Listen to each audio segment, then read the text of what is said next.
পরমারাধ্য শেষে বাবামণির রাতুল চরণে প্রণাম জানিয়ে এবং আমার সমস্ত গুরুভ্রাতা ও গুরু ভগিনীদের প্রতি সশ্রদ্ধ জয়গুরু সম্ভাষণ জানিয়ে আজকের পাঠ শুরু করছি।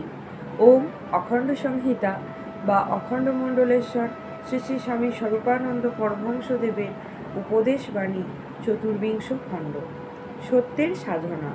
শ্রী শ্রী বাবামণি বলিলেন, সত্যের যদি সাধনা করতে চাও তাহলে বাক সংযম অভ্যাস করো। বচনবিলাসীরা ইচ্ছায় অনিচ্ছায় অসত্যের চর্চা করে। কাব্য রচনাও এক প্রকারের অসত্য চর্চা, গল্পগুজব করাও এক প্রকারের অসত্য চর্চা। কিন্তু সমাজের হিতকল্পে রূপক ছলে কল্পনা বিলাসিত বাক্যগুলিকে অম্লান বদনে সয়ে নেওয়া সভ্যতার একটা অঙ্গ বলে মেনে নেওয়া হয়েছে। পুরাণের অধিকাংশ কাহিনী গল্প মাত্র। দুনিয়ার যাবতীয় উপন্যাস এমন ঘটনার বিবৃতি যা সত্য সত্য ঘটে নাই, অবশ্য ঘটলে ঘটতে পারত। ঘটলে কি তার কুফল হতো বা সুফল হতো সেইটি পাঠককে বলে দিয়ে তার উপকার করা যেখানে গ্রন্থকারের লেখনী পরিচালনের পরিশ্রমটুকু সার্থকতা, সেখানে সভ্য কিংবা অসভ্য কোনো সমাজের লোকেরা সত্য মিথ্যার তর্ক বিচার তোলেন না।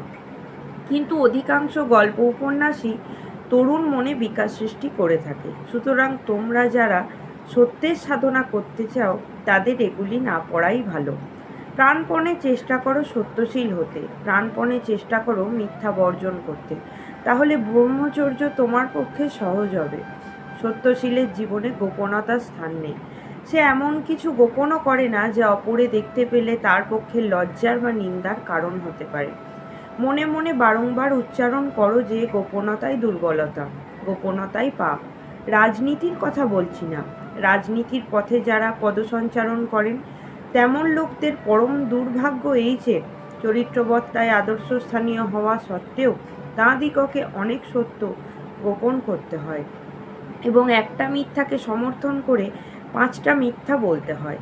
যারা খোলকর্তাল বাজিয়ে বাজিয়ে রাস্তায় রাস্তায় হরিনাম কীর্তন করে বেড়ান তাদের মধ্যে স্বদেশ প্রেমিক নেই এমন কথা মনে করো না, কিন্তু তাদের কাউকে স্বদেশ সেবার রাজসিক পথে টেনে আনা এই জন্য শক্ত যে এ পথে কিছু না কিছু মিথ্যা ছাড়া উপায় নাই। মহাসত্য লক্ষ্যের সঙ্গে মিথ্যা ও চাতুরীর উপায়কে সংমিশ্রিত করতে গেলে সত্য ক্ষুণ্ণ হয়। রাজা যুধিষ্ঠির ইতিগজ বলে কুরুক্ষেত্র যুদ্ধস্থলে সত্যের বাপান্ত করেছিলেন বা শ্রাদ্ধ সেরেছিলেন। সত্যের সাধনায় সিদ্ধিলাভ ব্যতীত দৃঢ়প্রতিজ্ঞ হওয়া শক্ত বা অসম্ভব। দৃঢ়প্রতিজ্ঞ মানুষেরাই সমাজের মেরুদণ্ড, চিরচঞ্চল মনোবৃত্তি সম্পন্নেরা সমাজের আবর্জনা, সত্যশীলেরা সমাজের অলঙ্কার। সুতরাং ব্রহ্মচর্য পালনে যত্নশীল হও। অদ্যই রাত্রি 8:35 ট্রেন ধরিয়া ফেনী যাইতে হইবে বলিয়া বক্তৃতার সংক্ষেপ করিতে হইল। জয় গুরু।